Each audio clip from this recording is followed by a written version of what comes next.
സമസ്ത ഇത് സ്ഥാപിച്ച് മുന്നോട്ട് പോയി. ഇത് കണ്ടിട്ടാണ് മുജാഹിദ് ജമാഅത്ത് പ്രസ്ഥാനങ്ങൾ മദ്രസ പ്രസ്ഥാനം തുടക്കം കുറിച്ചത്.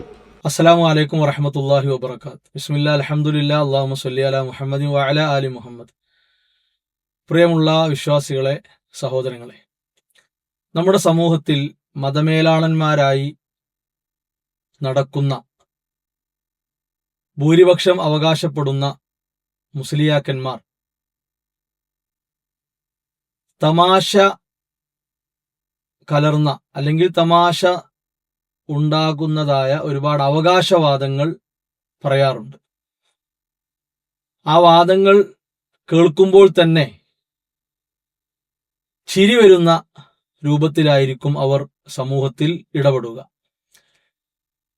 അതിൽ പ്രധാനപ്പെട്ട ഒരു കാര്യമാണ് സമൂഹത്തിലെ നവോത്ഥാന പ്രവർത്തനങ്ങൾക്ക് ചുക്കാൻ പിടിച്ചത്, നേതൃത്വം കൊടുത്തത് പഴയകാല മുസ്ലിയാക്കന്മാരാണ് എന്ന നിലക്കുള്ള കാര്യങ്ങൾ. പ്രത്യേകിച്ച് വിദ്യാഭ്യാസ മേഖലയിൽ കാര്യമായി ഇടപെട്ടിരുന്നവർ മുസ്ലിയാക്കന്മാരാണ്. സ്ത്രീകളുടെ വിദ്യാഭ്യാസം, മദ്രസ വിദ്യാഭ്യാസം, ഇങ്ങനെ തുടങ്ങിയുള്ള കാര്യങ്ങളിലൊക്കെ പഴയ കാലത്തെ മുസ്ലിയാക്കന്മാർ പ്രവർത്തിച്ചു. പിന്നീട് സലഫികൾ, മുജാഹിദുകൾ അതൊക്കെ ഏറ്റെടുത്ത് അതിന്റെ ആളുകളായി രംഗത്ത് വരികയായിരുന്നു.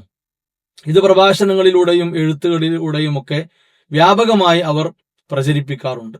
സത്യത്തിൽ കേരള മുസ്ലിം സമൂഹത്തിന്റെ നവോത്ഥാന ചരിത്രത്തെ വളരെ ആത്മാർത്ഥമായി വായിക്കുന്ന, പഠിക്കുന്ന ഏതൊരാൾക്കും ബോധ്യപ്പെടും.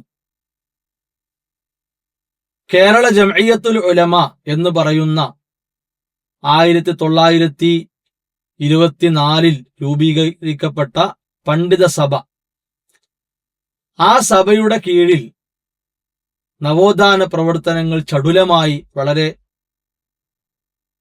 ഉഷാറായി ആരംഭിക്കുകയും അത് മുന്നോട്ട് പോരുകയും ചെയ്തു. ചാലകത്ത് കുഞ്ഞഹമ്മദ് ഹാജി എന്ന പരിഷ്കർത്താവിൽ നിന്ന് പാഠങ്ങൾ ഉൾക്കൊണ്ട് മാതൃക സ്വീകരിച്ച് മഹാനായ KM മൗലവി റഹിമഉള്ള, ഈ മൊയ്ദ് മൗലവി റഹിമഉള്ള, PK മൂസ മൗലവി റഹിമഉള്ള, അങ്ങനെയുള്ള വലിയ വലിയ പണ്ഡിതന്മാർ, അവരാണ് ഇത്തരം കാര്യങ്ങൾക്ക് വിത്തുപാകി അതിനെ വളർത്തി വലുതാക്കി കൊണ്ടുവന്നത്.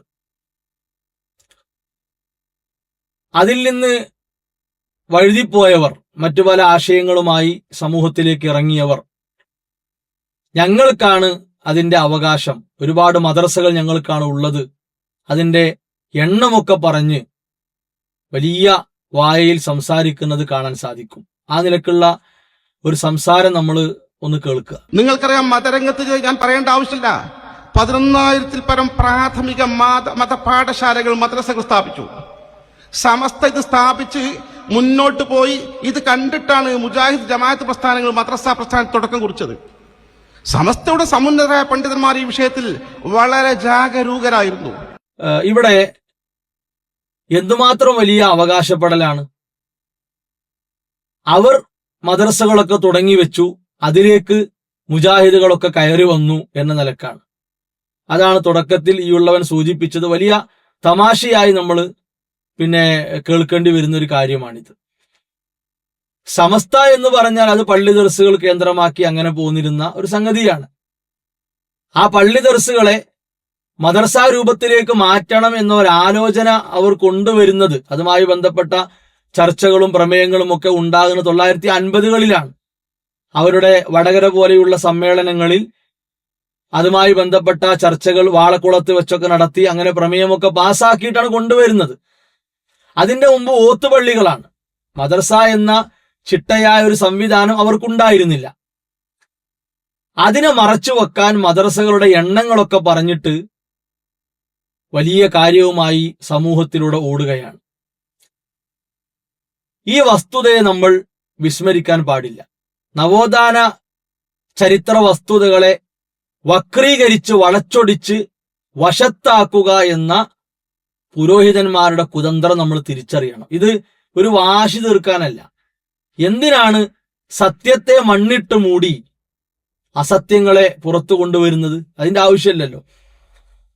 സമസ്തയുടെ പ്രധാന വക്താവായി നടക്കുന്ന മറ്റൊരു മുസ്ലിയാർ യഥാർത്ഥ ചരിത്രം ഈ അടുത്ത ദിവസങ്ങളിലായി സമൂഹത്തോട് പറഞ്ഞിട്ടുമുണ്ട്. ഇപ്പൊ നേരത്തെ നമ്മൾ കേട്ട ഒരു മുസ്ലിയാരുടെ സംസാരത്തിന് കൃത്യമായൊരു മറുപടിയാണ് ഈ മുസ്ലിയാരുടെ സംസാരം. അതുകൂടി നമ്മളൊന്ന് കേൾക്കുക. അല്ല, സമസ്ത ഉണ്ടാക്കിയത് മദ്രസ ഉണ്ടാക്കണം. മദ്രസ കേരളത്തിൽ ആദ്യം ഉണ്ടാക്കിയത് വഹാബികളാണ്. സംഘടന ആദ്യം ഉണ്ടാക്കിയത് വഹാബികളാണ്.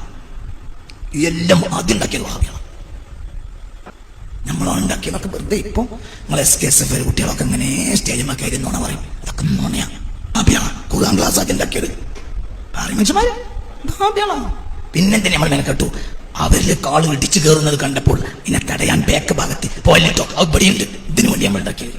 എത്ര വ്യക്തമാണ് കാര്യം, കേട്ടല്ലോ. ഇവിടെ മദ്രസകളും അതേപോലെ സംഘടിതമായ പ്രബോധന പ്രവർത്തനങ്ങളും എല്ലാം ആരംഭിച്ചത് യഥാർത്ഥത്തിൽ മുജാഹിദുകൾ തന്നെയാണ്, സലഫികൾ തന്നെയാണ്. അത് കൃത്യമായ പ്രമാണ പിൻബലവും അതിനുണ്ട്.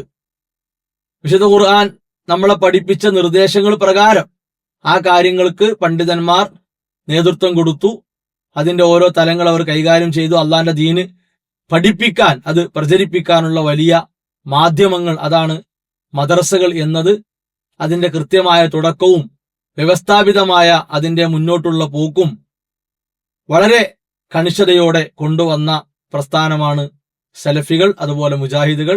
ഈ യാഥാർത്ഥ്യം നാം ഒരിക്കലും മറന്നു കളയാൻ പാടില്ല.